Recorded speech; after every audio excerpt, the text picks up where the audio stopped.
ప్రభు పేరిట అందరికీ వందనాలు. ఎలా ఉన్నారు? బాగున్నారా? ప్రతిరోజు వాక్యాన్ని ధ్యానిస్తున్నారా? ప్రార్థన చేసుకుంటున్నారా? ప్రభువుతో ఏకాంత సమయాన్ని గడుపుతున్నారా? మీ కుటుంబంతో కలిసి ఆయనను ఆరాధిస్తున్నారా?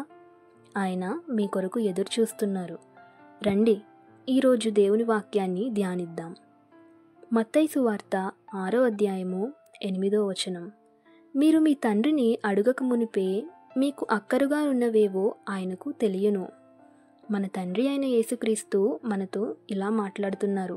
మనం ఏ విషయం గురించి అయినా ఆయనను అడగకముందే ఆయనకు అన్నీ తెలుసట. అయితే ఏ విషయం గురించి అయినా చింతిస్తున్నారా? పోయిన దాని గురించి బాధపడుతున్నారా? భవిష్యత్తు గురించి భయపడుతున్నారా? అయ్యో, నా జీవితం ఏమిటి, ఇక ఇంతేనా అని దిగాలు చెందుతున్నారా? అనేక రకమైన సమస్యలు గుండా వెళ్తున్నారా? అప్పుల విషయమై బాధపడుతున్నారా? కుటుంబస్తుల రక్షణ కొరకు ఎదురు చూస్తున్నారా? చింతించకండి, బాధపడకండి. మీకు ఏది ఎప్పుడు కావాలనో, మీ అవసరాలు ఏమిటో ఆయనకు తెలుసు. ఎందుకంటే మన దేవుడు మనల్ని సృజించినవాడు. ఆయన మన సృష్టికర్త.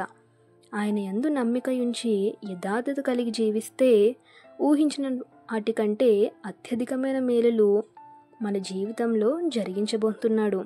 కాబట్టి ఈరోజు ఈ వాక్యాన్ని బట్టి ఇవి వాగ్దానాన్ని ఎత్తిపట్టి విశ్వసించి ప్రార్థిస్తే మన జీవితాల్లో గొప్ప అద్భుతాలు మనం చూడబోతున్నాం.